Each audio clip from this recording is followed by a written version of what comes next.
Hi, my name is Justin Leeper, and my group consisting of Niko, Josh, Ryan, Zach, and myself will be talking about esports gambling and some of the issues and controversies behind it and how it's affecting our society.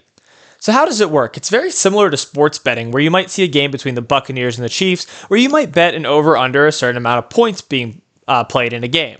It might be very similar now to video games, where you might bet on a certain player getting over or under a certain amount of kills in various maps they might be playing in that video game. So it's very similar to many of the prop bets you'll see in sports betting, but just in an esports world instead. So when did it start in general? It started in 2010 when Pinnacle was the first bookmaker that offered esports betting. And as the years have gone on, especially starting in 2020 in the COVID pandemic, as we start seeing the world go more virtually, you see a lot more betting now in the esports market.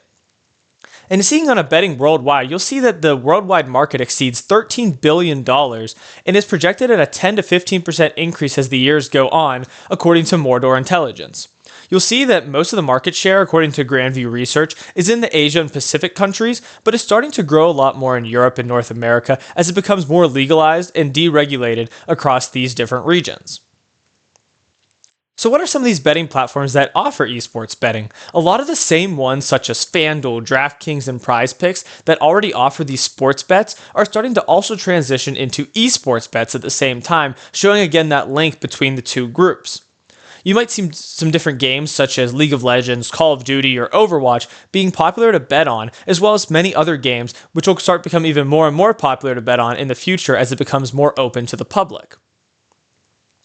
Now, with any issue, there's always going to be some advantages and some disadvantages that there might be. Some advantages we see to this sports betting would be some more entertainment and social interaction between people, as well as some economic benefits for different companies and maybe taxable income for different countries, and some various charitable donations to these different groups.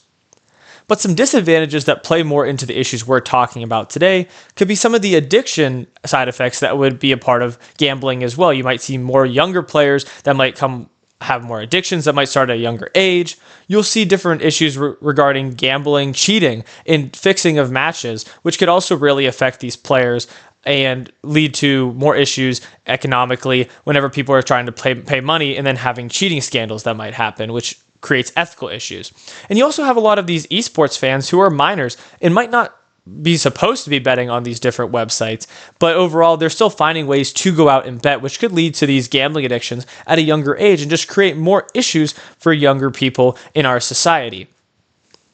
So what are some solutions we can come up with? Esports gambling isn't necessarily a bad thing, as it can be something fun to do with friends, but the fact that it's happening to people at a younger age when they shouldn't be betting and it's not legalized can be a problem. So just being aware of that issue in general and having that understanding of the negative side effects that could come with a gambling addiction allows us to have more recognition and awareness of the problems with gambling, especially in the esports sense, and being able to recognize resources that we have, such as the gambling hotline that we can access if you might have a gambling addiction, and just making sure that you're following all laws in your local area and encouraging others to follow those laws as well will help us to promote a positive esports gambling experience and understand that it's not all bad, but it's good in mediation and just understanding the problems that can arise from it.